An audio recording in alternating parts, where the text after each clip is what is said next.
નમસ્તે. આજે આપણે પેટ સાફ ન થવા પાછળના મુખ્ય કારણો અને તેને દૂર કરવા માટેના ઉપાયો વિશે જાણીશું. સૌથી પહેલા પેટ સાફ ન થવા પાછળના કારણો વિશે જાણીએ. ખોરાક સંબંધિત કારણો: ફાઈબરની કમી, શાકભાજી, ફળો, અન્ન એટલે કે અનાજ ઓછું ખાવામાં આવે, પાણી ઓછું પીવામાં આવે. શરીરમાં પાણીની ઉણપથી મળ કઠણ બનતો હોય છે, જેના લીધે કબજિયાત થઈ શકે કાં તો પેટ સાફ થતું નથી. જંક ફૂડ અને તેલિયો ખોરાક ખાવામાં આવે, જેના લીધે પાચન તંત્ર ધીમું થાય છે. અનિયમિત ખોરાક લેવાનો સમય હોય, ખોરાક અનિયમિત સમયે લેવાથી પાચન બગડતું હોય છે.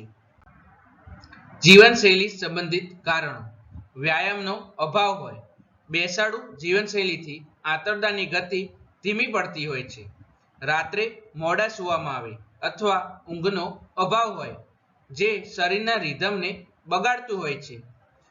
ટોયલેટ જવાની ઈચ્છા દબાવી રાખવામાં આવે, વારંવાર આવું કરવાથી આદત બગડે છે અને પેટ સાફ થતું નથી. દવાઓ અને કેટલાક તબીબી કારણો હોય, કોઈ દવાઓની સાઇડ ઇફેક્ટ, ખાસ કરીને આયર્ન, કેલ્શિયમ અથવા પેઇન કિલર દવાઓ લેવામાં આવે. થાઇરોઇડની ઉણપ હોય, ડાયાબિટીસ હોય, ડિપ્રેશન વગેરે બીમારીઓથી પણ થતું હોય છે. આંતરડાની પેશીઓની કમજોર થવી, ઉંમર વધવાથી કે તણાવથી તે કમજોર પડી શકે છે.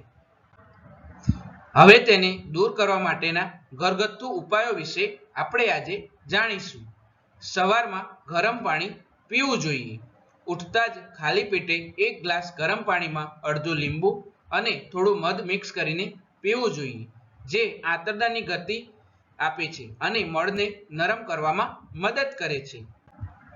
ત્રિફલા ચૂર્ણ: રાત્રે સૂતા પહેલા 1 ચમચી ત્રિફલા ચૂર્ણ ગરમ પાણી સાથે લેવું જોઈએ.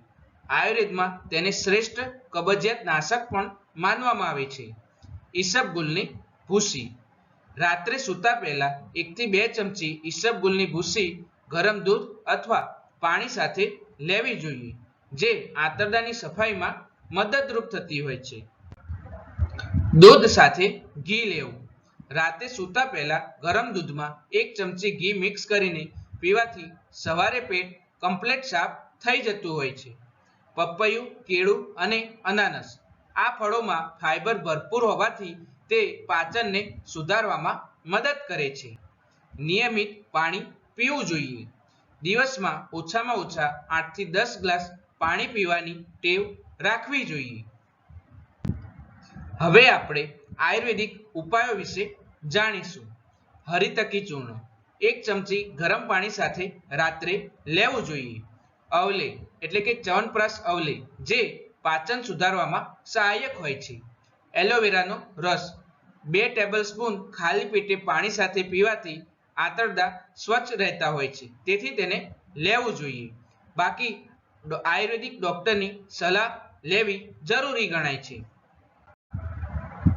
સાવચેતી રાખવા જેવી બાબતો: ચા, કોફી અને તીખા મસાલાવાળા ખોરાક ઓછા કરવા જોઈએ. તણાવ ઘટાડવો જોઈએ અને નિયમિત ઊંઘ લેવી જોઈએ. જો સતત કબજિયાત રહે તો તબીબની સલાહ લેવી ખૂબ જ જરૂરી છે.